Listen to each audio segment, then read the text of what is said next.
आज का हमारा टॉपिक है पूर्ण प्रतियोगिता में उद्योग का संतुलन। पिछले लेक्चर में हमने पूर्ण प्रतियोगिता में फर्म का संतुलन के डिस्कस किया था और किसी एक वस्तु का उत्पादन करने वाले सभी फर्मों के समूह को उद्योग कहते हैं। पूर्ण प्रतियोगिता में बहुत सी प्रतियोगी फर्मों का समूह उद्योग कहलाता है।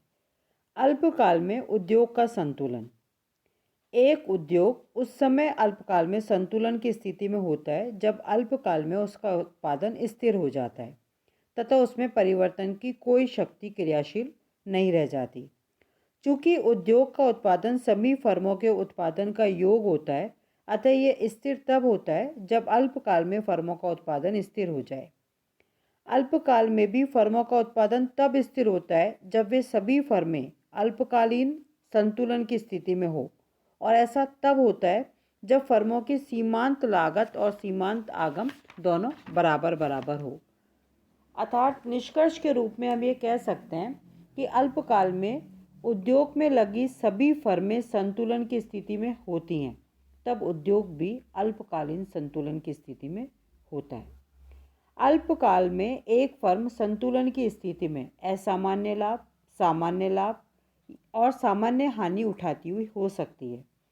अतः अल्पकालीन उद्योग के संतुलन की स्थिति में असामान्य लाभ अथवा हानि का सअस्तित्व हो सकता है।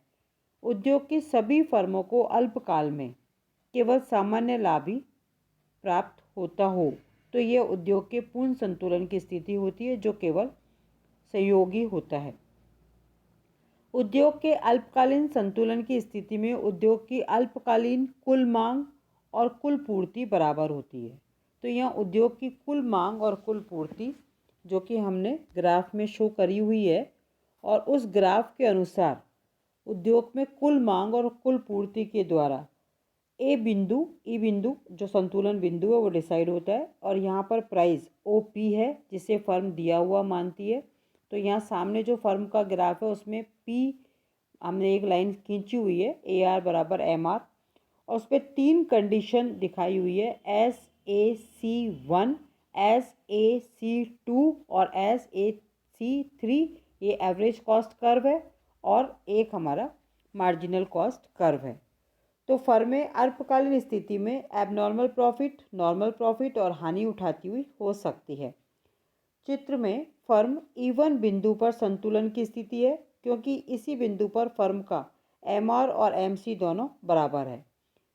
इस बिंदु पर फर्म वस्तु की OM1 मात्रा का उत्पादन करेगी। इस संतुलन बिंदु पर यदि फर्म की औसत लागत वक्र SAC1 है तो फर्म को E1C के बराबर प्रति इकाई हानि होगी, और फर्म के संतुलन की स्थिति में उसका औसत लागत वक्र SAC2 है तो फर्म को न लाभ होगा न हानि होगी। और यदि औसत लागत वक्र SAC3 है तो फर्म को BE1 के बराबर असामान्य लाभ होगा। तो अल्पकाल में उद्योग उस समय संतुलन की स्थिति में होता है जब उद्योग की अल्पकालीन कुल मांग और कुल पूर्ति दोनों बराबर हो। इस संतुलन की स्थिति में उद्योग में लगी प्रत्येक फर्म का भी संतुलन की स्थिति में होना आवश्यक है। नेक्स्ट हमारा आता है दीर्घकाल में उद्योग का संतुलन।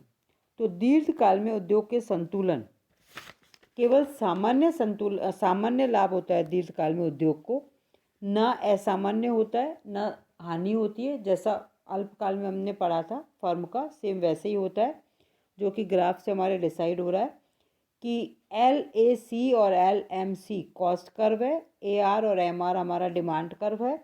तो इसने E1 बिंदु पर फर्म को संतुलन बिंदु पर है जहाँ रेवेन्यू और कॉस्ट दोनों बराबर बराबर है, और फर्म OM1 मात्रा का उत्पादन करती है और सामान्य लाभ कमाती है। तो उद्योग को दीर्घकाल में केवल सामान्य लाभ होता है, ना तो हानि होती है ना एबनॉर्मल प्रॉफिट होता है। क्योंकि यदि उद्योग में लगी प्रत्येक फर्म केवल सामान्य लाभ ही कमा रही हो, क्योंकि यदि किसी फर्म को असामान्य लाभ होगा तो नई फर्म में प्रवेश करेगी, और यदि फर्म को हानि होगी तो फर्मों में उद्योग को छोड़ने की प्रवृत्ति होगी। तो संतुलन बिंदु पर प्रत्येक फर्म की दीर्घकालीन सीमांत लागत फर्म की दीर्घकालीन सीमांत आगम के बराबर हो तथा यह औसत लागत के भी बराबर हो।